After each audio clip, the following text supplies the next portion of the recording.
All right, Alexander, let's talk a little bit. Let's talk a lot, actually. We'll see how long this video goes on what's happening in the U.S. and the U.S. riots, the protests. Some people call them protests, some people call them riots. Anyway, I've got a lot of different questions that I think we could touch upon and discuss with regards to this story. And I'll just start throwing them at you, and you can give me your thoughts. I mean, I've listed out five different topics that we could go over here and kind of dig into. And the first thing before we get into the topics is I know there's a lot of people talking about the David Dorn video that is circulating with the 77-year-old retired St. Louis officer, and it was all for televisions. I think it's just case in point as to how these things, they just spiral out of control. Whatever country you're located in, and we'll do this in another video as well, whatever country you're located in over, say, the last 20 years from when I've been following different types of protests or riots or regime change operations, which may be appropriate in this scenario as well. Whenever these things happen, expect the unexpected, expect the horrible to happen and to occur, and a lot of innocent people pay a very heavy price. So I don't know if you have just really quick your thoughts on that, and that's something we will cover in another video, by the way, as well. Absolutely. I mean, the one point I would disagree with is when you said expect the unexpected. I'd say expect the expected. When violence takes hold, it spirals out of control. That's the nature of violence, and it seems to me it was absolutely inevitable that sooner or later someone like this poor man who was trying to stop, as I understand it, a shop being ransacked was going to be killed. I mean, that's almost programmed into an event like this when, as I said, violence gets out of control. People who play around with violence need to understand this. There are no limits to it. Violence is the breakdown of legal and orderly life, and it will direct itself in all kinds of ways against all sorts of people and in terrible ways. So the other big take I have on that, by the way, is that, of course, so much attention on one person being killed started all of this, so little interest in another person being killed, completely innocent man, an old man. I understand an ex-police officer. Some Black Lives Matter, others don't, apparently, or at least not to the same degree. And I think that's a tragedy, and I think that's something we should all understand and remember and talk about when these kind of things happen.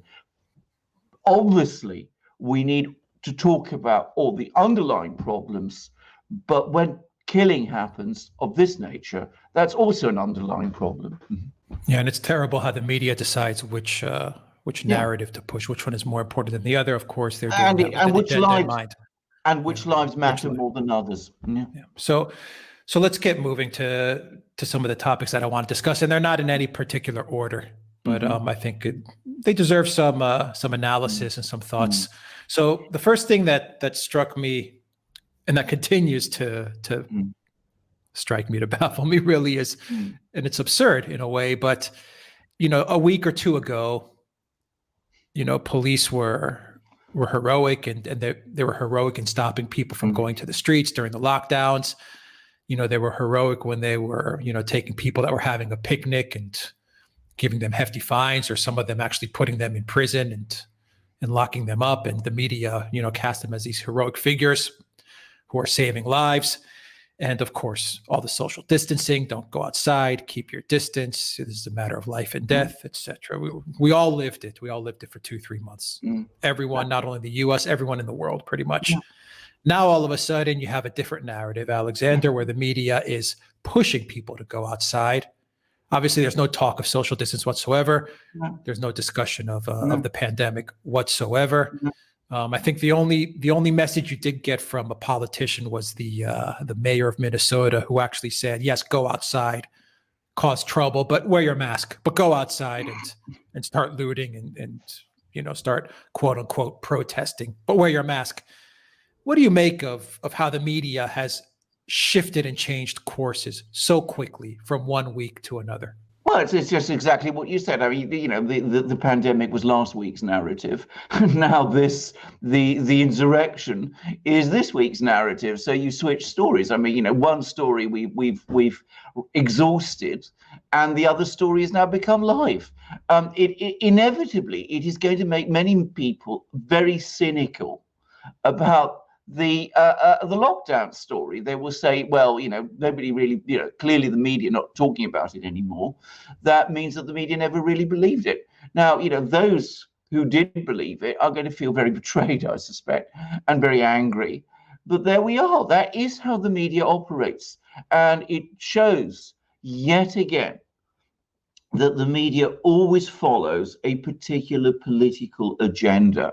And the lockdown story narrative was an agenda which suited the media a few weeks ago, especially the United States, because they could use it to attack Donald Trump. Let's be quite clear, this is all about Donald Trump. Now we have a completely different narrative because, in fact, in my opinion, the lockdown narrative wasn't hurting Donald Trump in the way that the media expected. So now we've switched gears. We've got a completely different narrative about, you know, the oppression and the resistance and the insurrection and the protests and all of those sort of things. And note, by the way, the very careful use of language.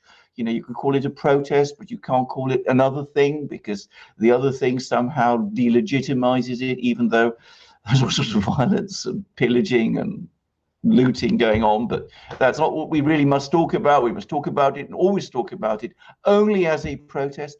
So that's the new narrative now. And the narrative is that, you know, Trump is somehow responsible for it. He was responsible for the pandemic before and the lockdown. That didn't work. So now we talk about the fact that all the cities across the United States are in flames. And that's Donald Trump's fault also. By the way, the same is happening in Europe because, of course, all this is catching fire everywhere. All the story, I say catching fire. I mean, the whole narrative is being picked up here. So we've had protests in London, in Trafalgar Square, a very big protest in Berlin. No sign of any social distancing there. No sign of people being fined for turning up at these protests. Nothing of that kind. The whole narrative has collapsed. And in Paris as well, there were and in Paris, yeah, you're right. And in Paris as well. So I mean, all of these places, some parts of the world they still take it seriously, but not, it seems, in the West. All right, so let's get to what started all of this, Alexander, and I want to get to the fact that okay, there's a lot of videos, there are a lot of people that are analyzing, you know, what happened and what started this between Floyd and the officers, and no one. There are some people, but who are delving into it. But I would like your thoughts because I think there's the story in and around this El Nuevo Rodeo club that both men used to work at. The police officer was actually, from what I understand, was an outside security guard, while Floyd was working inside security at this club. And the owner of the club said that they were working at the same time. Sometimes their shifts would even overlap. She wasn't sure if they ever met each other, if they knew each other. It's tough to say. I would imagine, my guess would be that they knew of each other for sure. But whether they actually talked or knew each other, we don't know. We never will know. But there was also the fact of the counterfeit money that was being used, the $20 bill that Floyd had, and the fact that this nightclub restaurant was under some sort of scrutiny for various counterfeit operations. That's what it seems like. We don't have much clarity on it, but there's an investigation here that needs to happen. And to me, it wouldn't surprise me if there was something going on, either on a federal agency level where they were looking at something with low denomination dollar counterfeiting going on, or if the police in Minnesota or a group of police, maybe rogue cops or something, they were involved in some sort of counterfeit operation. I don't know. I mean, this is all speculation on my part, but all of this just seems, it's it's too much of a coincidence. Yeah, it's well-founded To speculation. ignore it, but there is an investigation that definitely needs to happen here as to what was going on at this Minnesota nightclub bar, which coincidentally I think has burned down as well, which is also I don't know, Interesting. coincidentally. Yeah, interesting. Exactly. So what do you think of that from Right. an investigation standpoint? Right. I'm going to make a few quick observations, which are based on experience, because I've never been myself, I want to say again, an investigator, but I have read investigative reports. I'm perhaps some experience of, what I'm going to say now, which is that in my experience, these events are never quite as straightforward as they first appear. There is always more going on than meets the eye. I mean, I can remember, to give an example, the first time I ever attended as an observer, as an outside observer, a criminal trial, it was all about the brutal murder of a teenager, 14-year-old teenager. And it turned out, when one actually went through all the detail, that there was an awful lot more going on around that than had been actually, said in the media or elsewhere. So this is my invariable rule. There is much more to this story than what we hear. That doesn't mean, by the way, and I want to stress this, that some of the allegations of, violence or of murder or of third-degree murder are not true. I don't know, but we should always remember also. Fact, people always seem to forget that there is also there are certain presumptions of innocence which also apply. I don't want to go into that kind of detail. I'm not going to speak about that. But what I want to say is, I'm sure there's more going on. I would not personally be surprised if these two people did know each other. It seems to me it's highly likely. It's certainly possible that they did. And of course, there is a allegation that there is criminal activity of some kind involved in relation to this particular nightclub.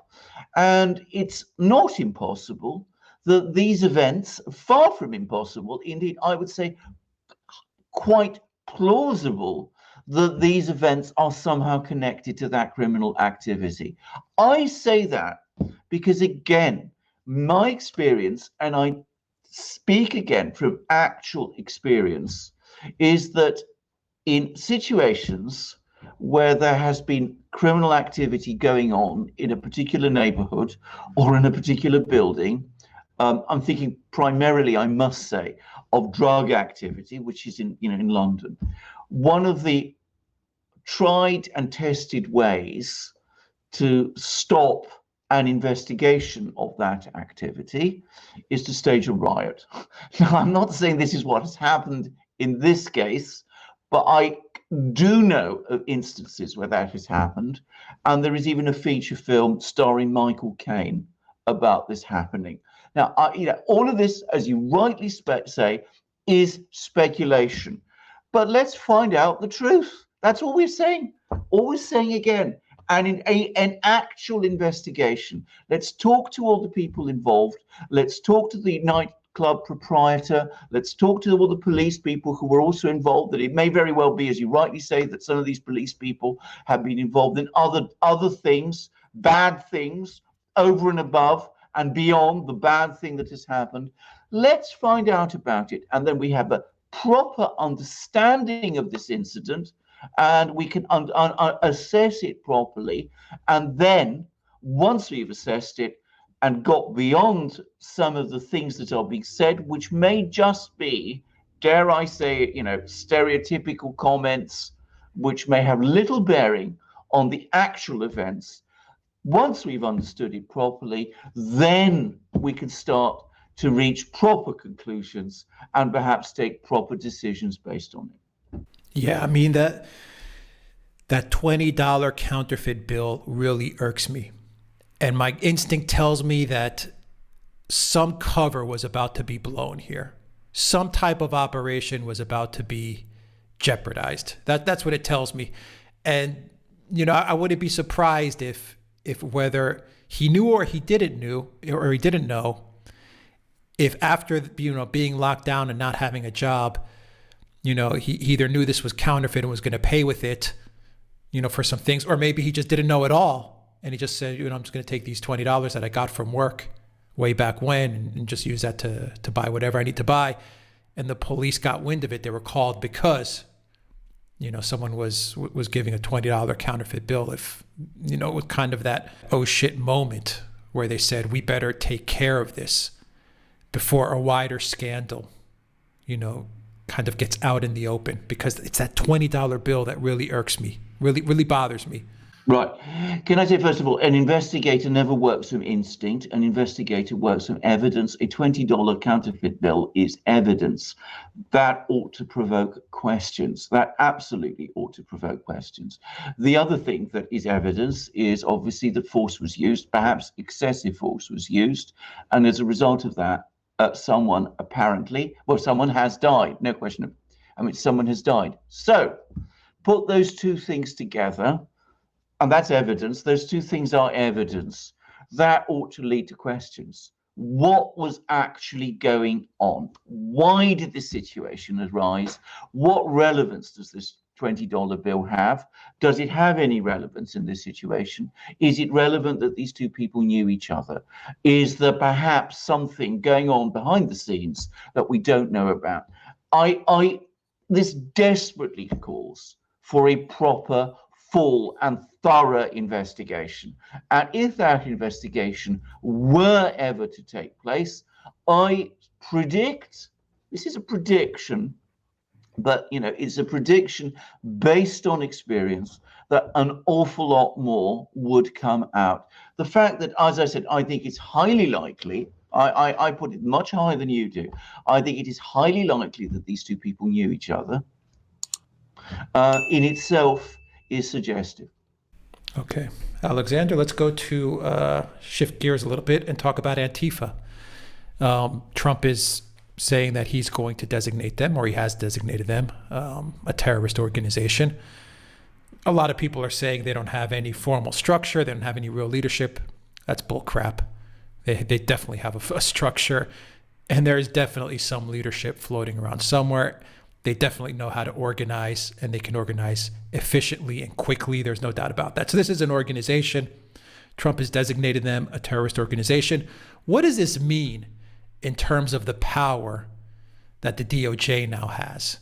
I'm not sure that it means money trails, yes, bank accounts, all these things can now be investigated, no? Well, I'm not sure that the Justice Department wasn't already able to do those things. My own personal view, and I can say straightforwardly, first of all, Antifa is an organization. It may be a very, very loose organization. It may not have a very elaborate structure, but these people certainly do communicate each other. There is a kind of recognition amongst its members of who they are. So I don't think you can argue that this is not an organization. It engages in what he calls direct action, which is very often a euphemism for violence. And I think we've all seen situations where its members have engaged in violence, and it uses that violence for an overt political purpose. Put all that together, violence for a political purpose, directed perhaps indiscriminately sometimes, and with an organization, and you get something that begins to look very much like a terrorist organization. Now, I say that because we got to be careful with a word like terrorist, because that is a protean word. It can be used to cover all sorts of different things and different people. Sometimes it should not be used. But I think in this case, certainly some of the activity that's being engaged in is criminal activity, and violence, direct action, as it is called, is nearly always, in fact, it is almost by definition, criminal activity. And if it is being carried out by an organization, then I think all the things that you described, looking at bank accounts, tracing people involved, finding out what is going on, looking at the various laws. I mean, there's racketeering laws, there's organized crime laws, there's all kinds of laws. All of that, I think, should certainly be brought into play.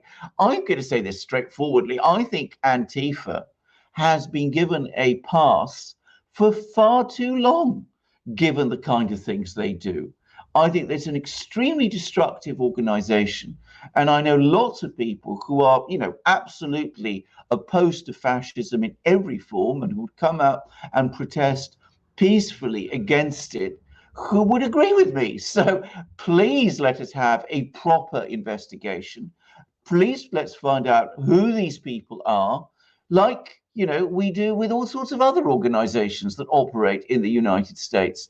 And if they're carrying out crimes and violent crimes for political purposes, well, that is certainly something that the authorities of the United States not only should look into, but which it is their duty to look into, because that is what law enforcement agencies are all about. We've had 3 years of the FBI wasting its time on an absolutely pointless hoax of a Russiagate collusion allegation.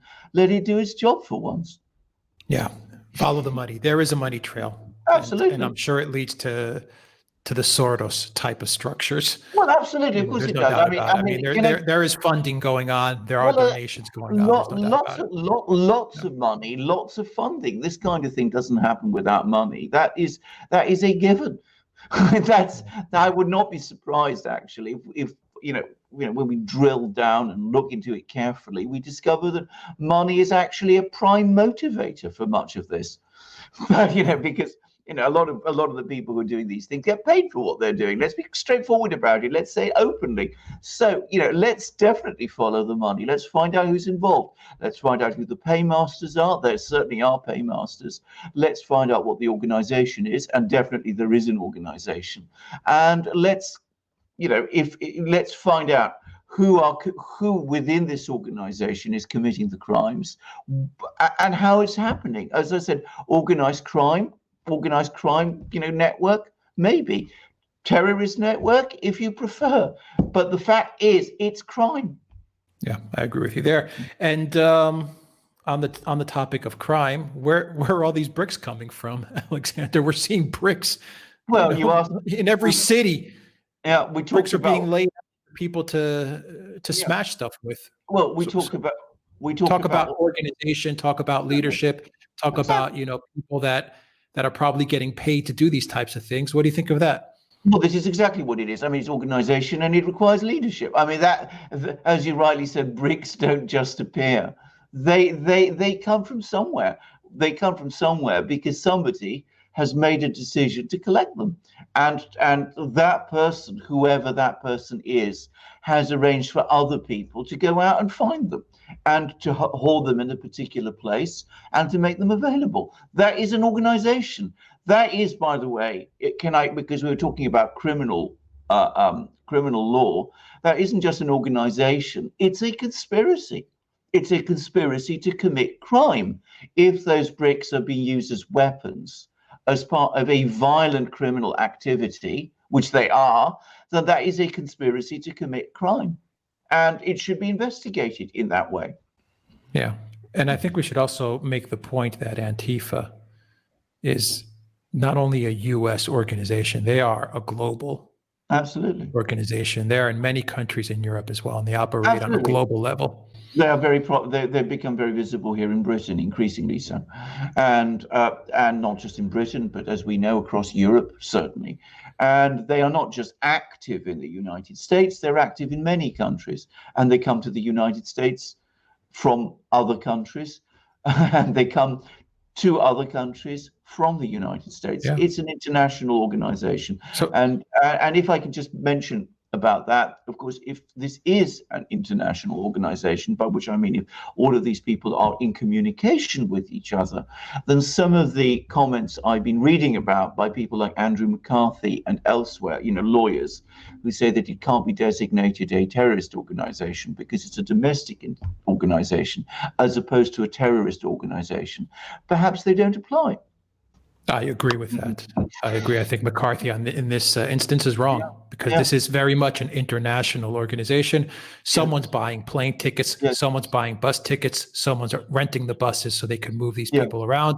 Someone is renting and purchasing the trucks so that they can move these bricks around and put them into position.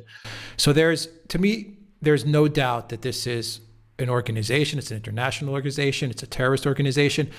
And it definitely has some sort of structure and some organization. There is an org chart. And where there's an org chart, there is leadership, and there is money. Indeed, absolutely. Well, as I say, money is a given, and leadership is also a given. As I said, the structure may be very loose and very informal, but it exists. Obviously, it exists. I mean, there's no question about this. I mean, one has to say this. I mean, there's probably more than one group of people involved. I mean, there are people who are generally angry. There are genuine people who are out there who are very, very angry for all kinds of good reasons and perhaps less good reasons. There are people who I would qualify and describe as straightforward criminals who are just stealing and looting because this is the opportunity that violence always creates for them. And then there are other people who perhaps have different agendas who are also operating too. And then there is the kind of organization that we've been talking about now, the ANTIFA and organizations that may be aligned with it. So, lots of people involved, but let's look into this and find out who these people are. Yeah. If I could make a observation, I think Antifa, a final observation, I think Antifa is modeled very much along the lines of Al-Qaeda. Well, loosely organized. You have a lot of different splinter groups. No. But there's definitely a lot of communication within the group. Sometimes the groups may even fight amongst each other. Indeed, absolutely. But there's definitely some sort of leadership structure. There's definitely communication. There's definitely a common overarching cause. I mean, it's not as dangerous remotely as Al Qaeda is. I mean, let's be very clear about this. But structure, organization, definitely, it is definitely there. And they use technology and social media very much like Al Qaeda does to. Well, they do use technology. I mean, that's how absolutely that's how they communicate with each other. Yeah. They use social media, and of course, they communicate. And for recruiting, all of that stuff, yeah. And for recruiting and all that too, and they recruit undoubtedly in all kinds of ways. Yeah, in schools, so I think in universities, in all kinds of places. Yeah, so I think there's definitely parallels there. And finally, Biden. Let's talk about Biden and Russiagate. I mean, there's a lot of stuff going on in Russiagate. Obviously, we report it. There's a lot of stuff going on with Hillary Clinton's emails and getting her to testify about her emails.